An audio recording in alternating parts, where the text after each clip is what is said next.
Hello everyone, welcome back to ESL DRILL. This is part 2 of the drama The Year Departed. In part 1, at the end of the part 1, we learned that Abel Merriweather was coming down the steps and Victoria saw that. And when she told them, they were transfixed, the family members were transfixed and they did not know what was happening. And they were wondering whether that was Abel Merriweather or it was his ghost. Okay, let's proceed from then. Now, when Abel Merriweather saw Victoria coming down the steps, or in fact running down the steps, he saw and then he asked all of them, "What's the matter with little Vicky?" Here, Vicky is Victoria, and he asked them what happened to Victoria and why she was running. He sees Ben and Mrs. Jordan, and then he says, "Hello, what brings you here? How's yourself, Ben?" Now Abel thrusts his hand at Ben, who skips back smartly and retreats with Mrs. Jordan to a safe distance below the sofa. Mrs. Slater said, approaching Abel gingerly. "Father, is that you?" She pokes him with her hand to see if he is solid. Abel said, "Of course it's me. Don't do that, Amelia. What the devil do you mean by this tomfoolery?" Mrs. Jordan said, "You took us by surprise, Father. Are you keeping quite well?" Abel said, trying to catch the words. He said, "Huh? What?" Oh, let's go back and then try to understand. Abel said, "What's the matter with little Vicky?" He wanted to know why Victoria was running down the stairs. And he also looked at Ben and Elizabeth. He asked this question, "What brings you here?" Look at this here. What brings you here means, why are you here? What's the reason for your being here?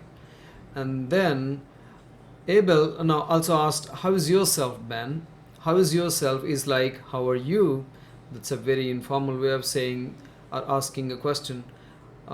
Abel thrust his hand. Look at this thrust here, push. So Abel pushes his hand at Ben, and Ben skips back, means moves back, goes back very smartly and retreats with Mrs. Jordan. Retreat again means move away. He goes back and moves away from Abel Merriweather. And then Mrs. Slater, she was in doubt. She could not believe how she could not believe how her father was still alive. So she approached Abel gingerly. Gingerly means here very carefully, cautiously. She approached him and then said, "Father, is that you?" And when she asked this question, she poked Abel Merriweather with her hand. Actually, she pushed her finger at Abel Merriweather just to check if he was solid or not. Now, if he was solid, he was alive. Otherwise, it might be a ghost. Now, Abel said, "Of course it's me." He confirmed that it was him, and he also asked her not to do that. And he expressed his annoyance. Look at this here. Annoyance or irritation, anger. "What the devil do you mean by this tomfoolery?" Now, what the devil, and then a question can be used like this in order to show surprise or annoyance. Now, he was surprised. He was really annoyed because Mrs. Slater, Amelia, poked him with her hand. Mrs. Jordan said, "You took us by surprise, Father." Now, here, took us by surprise means, actually this one comes from take by surprise. Take somebody by surprise. So this means surprise or shock somebody. Now here, according to Elizabeth, Abel Merriweather surprised all of them by being alive, by coming back. "Are you keeping quite well? Are you okay? Are you healthy, Father?" So Abel could not understand what was happening, so he was trying to catch their words, especially Elizabeth's words. He was trying to understand what she was saying, and that was why he said, what?" Now this is an exclamation. This is used when you want someone to repeat something because you did not hear it. Now here Abel Merriweather could not hear what Elizabeth said. So he asked her to repeat by saying, ah. Next. Mrs. Jordan said, "Are you quite well, father?" Abel said, "Aye, I'm right enough, but for a bit of a headache." Looking at Amelia, he said, "Amelia, what the dickens did I do with my new slippers?" Mrs. Slater said, actually confused, "Aren't they by the hearth, father?" Abel, "I don't see them." Observing Henry trying to remove the slippers, Abel said, "Why, you got 'em on, Henry." Mrs. Slater, "I told him to put them on to stretch them, father. They were that new and hard. Now, Henry." Mrs. Slater snatches the slippers from Henry and gives them to Abel, who puts them on and sits in the armchair. Mrs. Jordan actually says to Ben, "Well, I don't call that delicate, stepping into a dead man's shoes in such haste." Okay, let's get back. Elizabeth asked if Abel was doing well. Abel was quite well and healthy. And he said, "Aye." This is again an exclamation which means yes here. "Yes, I'm right enough, but for a bit of a headache." But for means except for. Now the only problem he had was a bit of a headache. And he looked at Amelia and then he found something, so he asked, "What the dickens did I do with my new slippers, Amelia?" So again, what the dickens, this is used when you ask a question in order to show surprise or anger. You can replace this question with anything. What the dickens are you doing here? To show surprise or anger. What the dickens did she tell you about me? Like that. Mrs. Slater tried to say this. "Aren't they by the hearth, father?" Hearth is actually the area of floor around a fireplace. You know, in countries like Britain, cold countries like Britain, there is a fireplace inside of a room, and on top of that there is mantelpiece, and then at the floor, at the bottom of the fireplace, there is something where you can put a carpet or something, and that area on the floor is called hearth. Now she asked Abel whether the slippers were beside the hearth or not. I mean, around that place or not. But meanwhile, Abel Merriweather noticed Henry was removing the slippers. I mean, his own slippers. So he asked, "Why you got him on, Henry?" So again, we have contracted words here. You have got, this M is them actually. Why you have got them on, Henry. Now here, them refers to the slippers that belonged to Abel Merriweather. Why you have got them on, Henry. It simply means, why are you wearing my slippers, Henry? Now Mrs. Slater tried to make it up by saying that she actually asked Henry to put them on so that they would stretch, because the slippers were the slippers. They refers to slippers. They were new and hard. So in fact, she acted as if she were really trying to help her father. In fact, not. We understand that they were hypocritic, they were dishonest. Now, Mrs. Slater snatches the slippers from Henry and gives them to Abel. Now, snatch, what does this mean? When you snatch something from somebody, you take something from somebody using a lot of force and violently.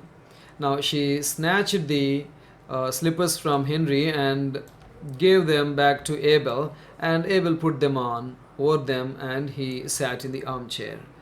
Now Mrs. Jordan said, "Well, I don't call the delicate stepping into a dead man's shoes in such haste." Now here Mrs. Elizabeth found a chance to prove them wrong in front of her father. That was why she wanted to take this as a chance, take this as an advantage.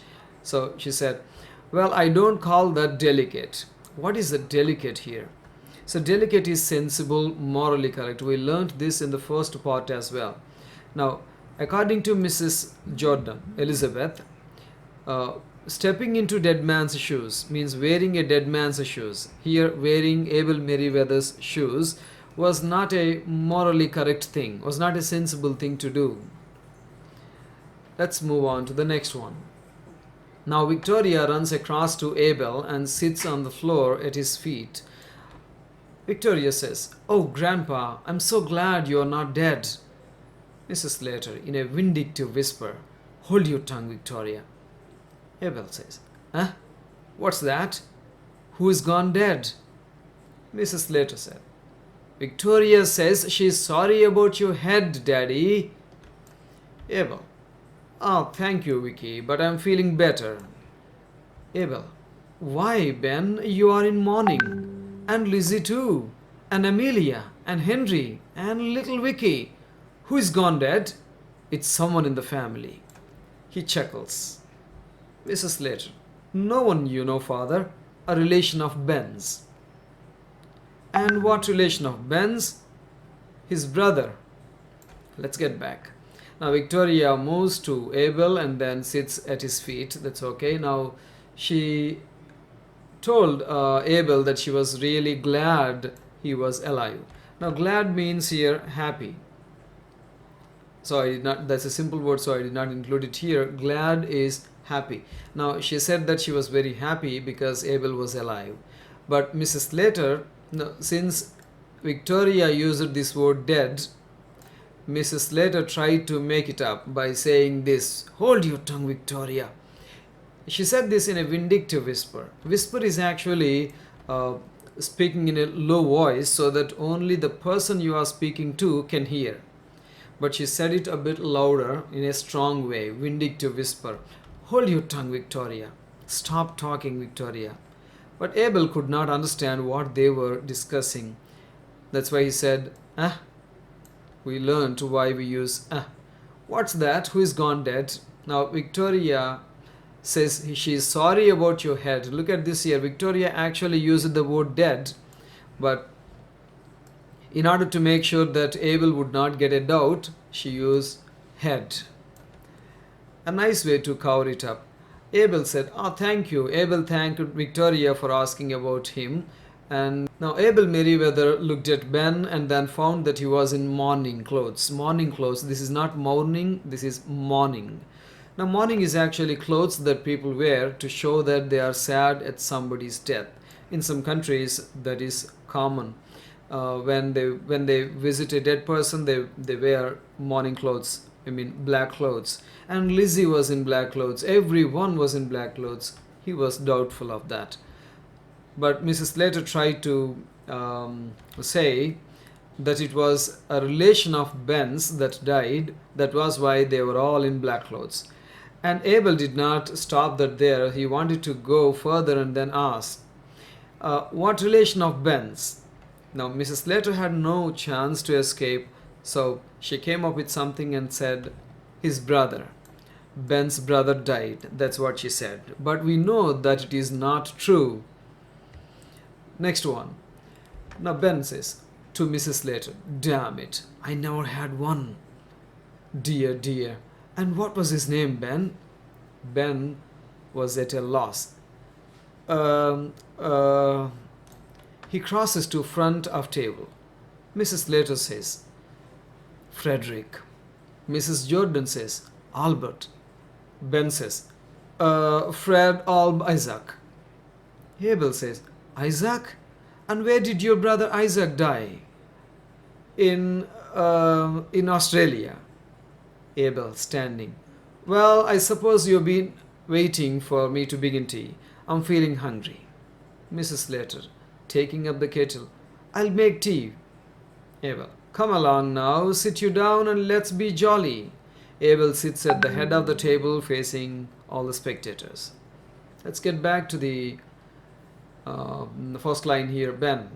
Ben actually says to Mrs. Slater because Mrs. Slater said that it was Ben's brother that died and they were all in black clothes. But Ben says, "Damn it, I never had one." This is an interesting thing. Damn it, I never had one. Here one refers to brother. I never had a brother. So he also used this word damn it. Now use this damn or damn it as an expression used to show anger. He was really angry because Amelia put him in trouble. Abel expressed his sympathy. He said, "Dear, dear." Look at this here. This is used to show surprise or worry. Here it's worry. Dear, dear. He wanted to know the name of Ben's brother that died. But Ben did not have a brother. How could he think of a name for his brother? So look at this here, at a loss. Ben was at a loss. It means he was in confusion. He was in doubt. He said, now this is an exclamation, interjection. It means this is used to show surprise. This is used to show hesitation. Now Ben was hesitant because he was not sure of the name.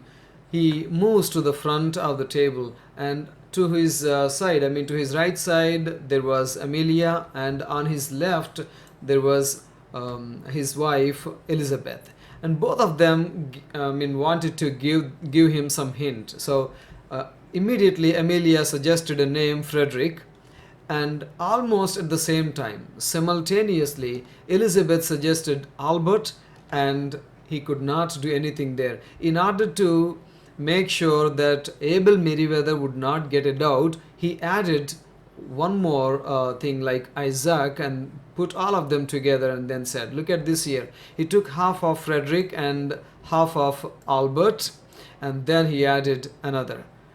Said, Isaac. Isaac? Now, Abel Merriweather wanted to dig deeper. He wanted to go deeper, and then he asked about the whereabouts of the brother of Ben. Where he wanted to know where Ben's brother died. Now Ben had no chance. He had to come up with some answer. So he said because he was hesitant. He did not know. In Australia. No, but anyway, luckily for them, Abel stopped going further with questions. He said he wanted to have tea, and then he asked all of them to have tea. Sit down and have tea.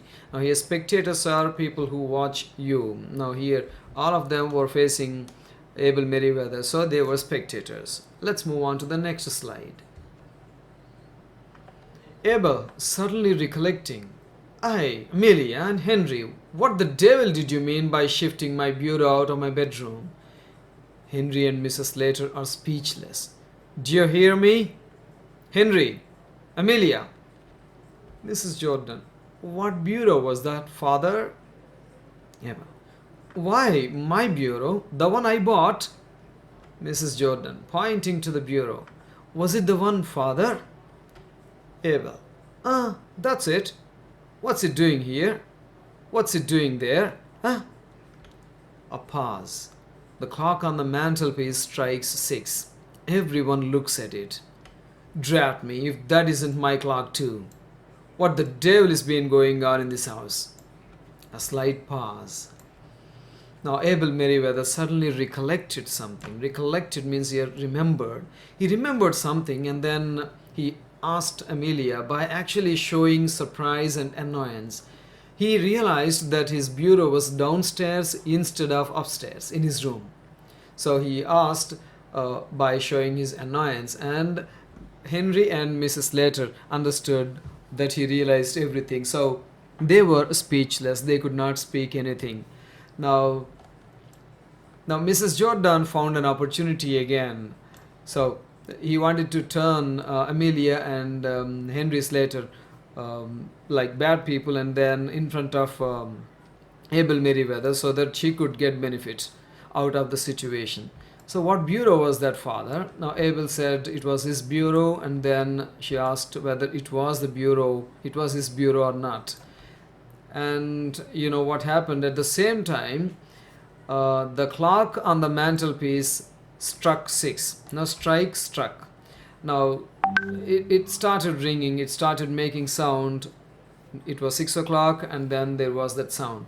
And immediately Abel Merriweather looked at it, and we know very well that it was Abel Merriweather's clock, which was brought down by Amelia.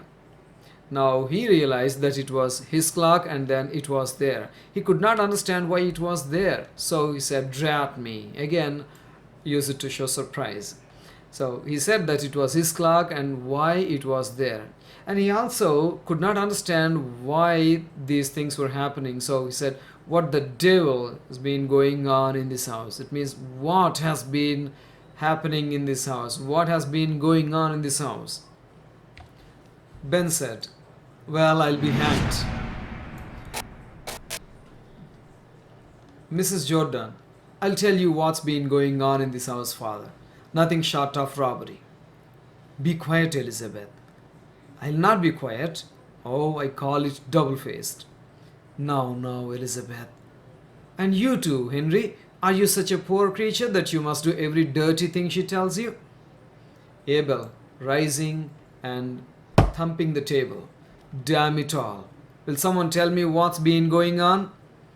Yes, I will. I'll not see you robbed, father. Who's been robbing me? Now, Ben realized that he would be caught by his father-in-law, Abel Merriweather, because he called him drunken old beggar when he realized that Abel Merriweather had not paid the premium. Now he would be caught and he would be in trouble. But Mrs. Jordan said that it was like a robbery that was happening in the house. Nothing short of robbery. Nothing short of means here equal to. Now, if something is nothing short of something else, that is equal to that thing. So he asked, Mrs. Slater asked Elizabeth to be silent, but she denied. She did not want to be quiet, and she also called Amelia double-faced. She said that Amelia was a double-faced woman with double standards, dishonest, hypocritical. Hypocritical people behave as if they follow certain good qualities, moral qualities. In fact, they do not possess them, they do not have them. Now, Henry also wanted to stop Elizabeth from speaking, but he failed in his attempt. And moreover, Mrs. Jordan criticized Henry Slater because he listened to Amelia and then did everything she she asked him to do. She criticized for that. And Abel stood and then he thumped the table and then showed his displeasure, annoyance, surprise, and he wanted to know what was happening in the house. And finally Mrs. Jordan told him that someone was trying to rob, and Abel wanted to know who was robbing him. Let's move on. Mrs. Jordan said, Amelia and Henry. Abel Merriweather asked, who's been robbing me? Amelia and Henry. They have stolen your clock and bureau. Working herself up, they sneaked into your room like thieves in the night and stole them after you were dead. Shh! Quiet, Elizabeth. Mrs. Jordan. I'll not be stopped. After you were dead, I say. Abel. After who was dead? You. But I'm not dead. No, father, but they thought you were dead. A pause. Abel gazes round at all of them. Oh, so that's why you're all in black today. You thought I was dead. He chuckles. That was a big mistake. He sits and resumes his tea. Mrs. Slater, sobbing. Father. Now Mrs. Jordan explained that it was Amelia and Henry who were trying to rob his things. And she also told him that it was Henry and Amelia who stole his clock and bureau. And she also added her own interpretation, her own imagination. Look at this here, work yourself up. Means here, add something on your own to improve the situation or to improve the narration or something. Now she did not know how Amelia and Henry actually stole the bureau and clock. But she created her own story. She said they sneaked into your room. Sneaked into means here entered secretly. They secretly entered your room like thieves and stole those things after you were dead. Now Henry and Mrs. Slater tried to stop her by saying shh, but they could not get any help. Mrs. Jordan continued saying that, and then Abel wanted to know who was dead, and Mrs. Jordan said it was him. Okay, you know what happened? Now, Mrs. Jordan said that they thought, I mean, Amelia and Henry were, Mrs. Jordan said that Amelia and Henry thought Abel was dead. And Abel understood what really happened.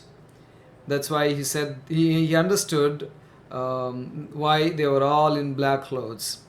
And he also told them that it was a big mistake.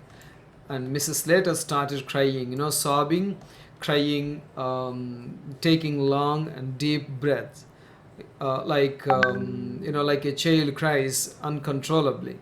She was sobbing. The next one.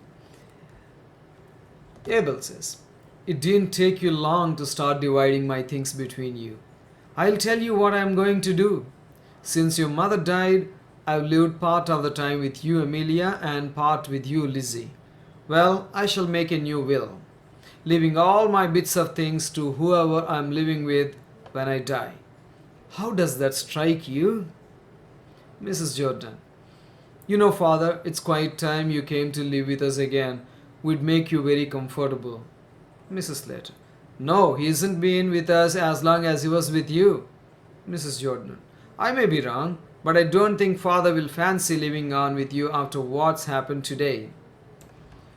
Now Abel, after realizing the truth, he told all of them this thing. Now he also showed his worry for they tried to for means here because they tried to divide his things thinking he was dead. And he also told them that he lived some time with Elizabeth and some time with Amelia. And he also told them that he decided to make a new will. So you'll come across this word again in the next slide. Will is a legal document prepared by somebody about his property. Now, the person decides who should get benefited out of his will, out of his what you call property, the money he has, everything. So in a simple terms, in a simple way, will is a legal document that says what should happen to one's property after their death. Now he decided to make a new will, and he also told them that he would give all his bits of things, all his property, to whoever he was living with when he died or when he would die. Now that's a tricky tricky decision actually. So if Abel was living with Elizabeth when he died, Elizabeth would get the property. Otherwise, Amelia, if he was staying with Amelia, Amelia would get all that. Now he also asked them a question like this: how does that strike you? It means, in a simple way, how is my idea? How is this plan? What do you say now? And Mrs. Jordan immediately came up with an idea. She said, Father, it's quite time you came to live with us again.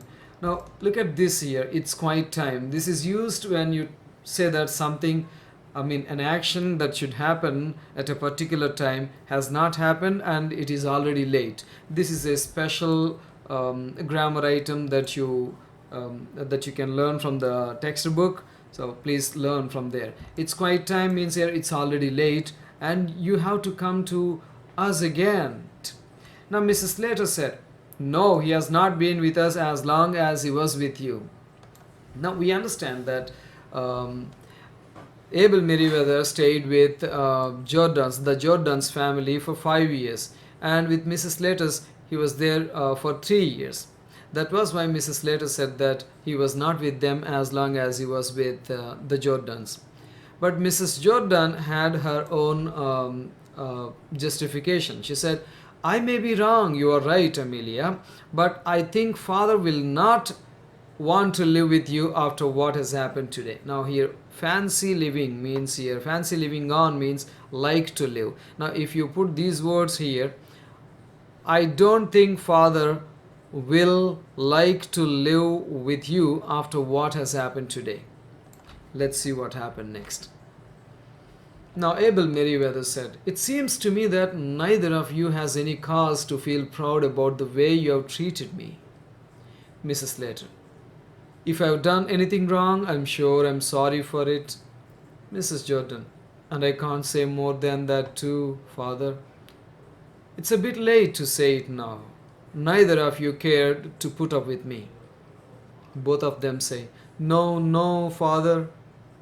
"Aye, you both say that because of what I've told you about leaving my money.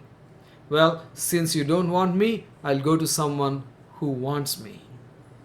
Ben, "Come, Mr. Merriweather, you've got to live with one of your daughters." Now Abel expressed his concern. He said that neither of his daughters, means here not even one of his daughters, has any cause to feel proud about the way you have treated me. The meaning of this line is that neither Amelia nor Elizabeth did anything. Neither Amelia nor Elizabeth did anything to feel proud. They did not look after Abel Merriweather well. Mrs. Slater apologized.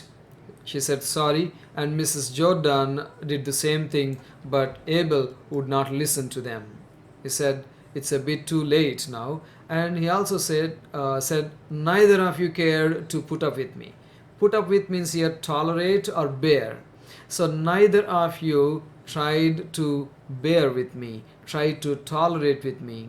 Neither of you tried to take care of me. And he also showed his irritation, saying this, "I." It shows irritation, annoyance. And he also told them that they were saying so because he told them about the will and what he was going to write in the will, in the document. Because Abel Merriweather told them that the person who he was staying with would get the money and property, they were trying to have him in their houses. But Ben came up with a suggestion. "Come, Mr. Merriweather, you have got to live with one of your daughters. Why do you want to go to someone?" Because Abel Merriweather told them that he was going to someone who wanted to take care of him. Now let's see what Abel said.